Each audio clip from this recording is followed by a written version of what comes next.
Okay, here we'll do a quick video explaining why the full-size 940, and in this case we'll use a 550 full-size griptilian, why without extensive modification you will not get these blades to swap interchangeably as easy as you can the mini ones. So start with simple stuff. First things first, the pivot itself. There's the 550 on the top and the 945 on the bottom. They're two different diameters, so that's an issue. You're already going to be running into the 550 with this pivot in it. It's going to be like a hot dog down the hallway. So that's issue number one. Set those aside.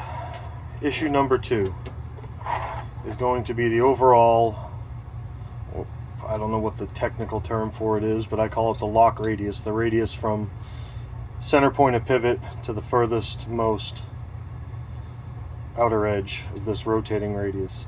So better off putting them like this. So if you look at these,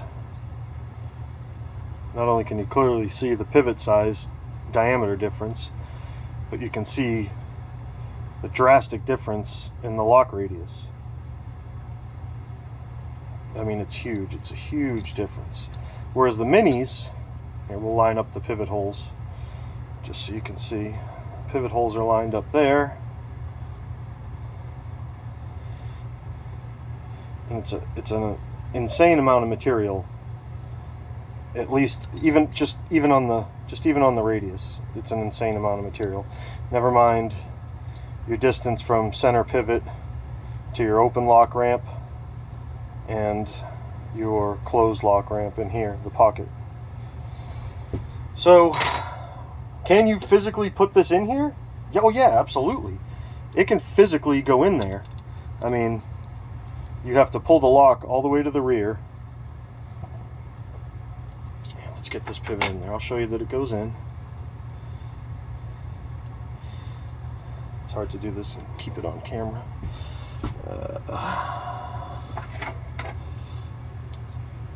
So pull the lock bar all the way back. You can put it in there. And for argument's sake, we'll even put the screw in.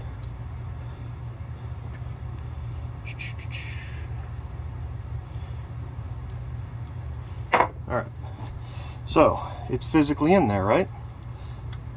But it goes way too far back because the distance from center of pivot to stop pin is different on the two blades. And not only does it go all the way back, but there's no way for the lock bar to go forward and engage that ramp. So that would have to be modified as well. And the front the front lock pocket sticks down below the scales.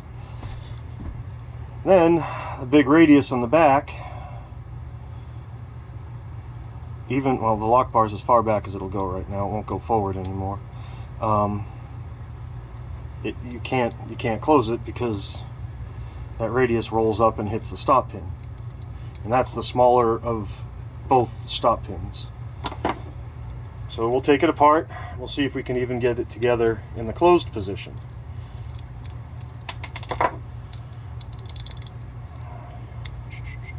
Which I'm going to go ahead and say no.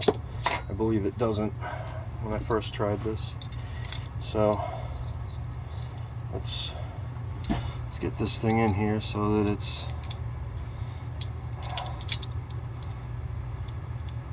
it doesn't. You can almost get it, but not quite. Not enough to,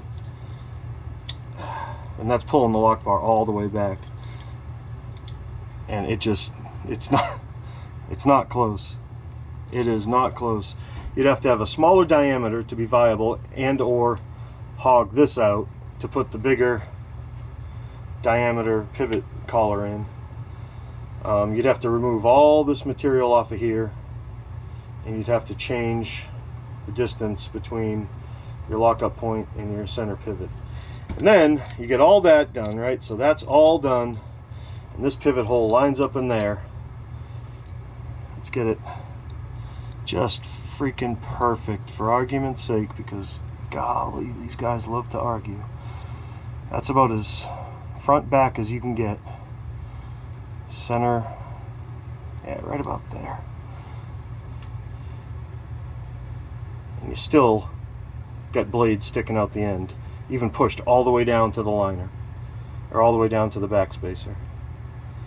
It's not until you show me one that's been done. I mean, look at the top of this thing. Look how far it fucking sticks out. Until you show me one that's actually been done and made into a viable knife, I stand by my, there's no way that anybody's made that full-size griptilian into a full-size 940 and made it a viable knife. Just, I don't foresee it. And I can't find it. I've searched for it. I've searched the Benchmade forum. I've searched Reddit and all that other jazz. But yeah, man, prove me wrong. I'm all about seeing new stuff and inventive stuff. Let's see what you got. Show me.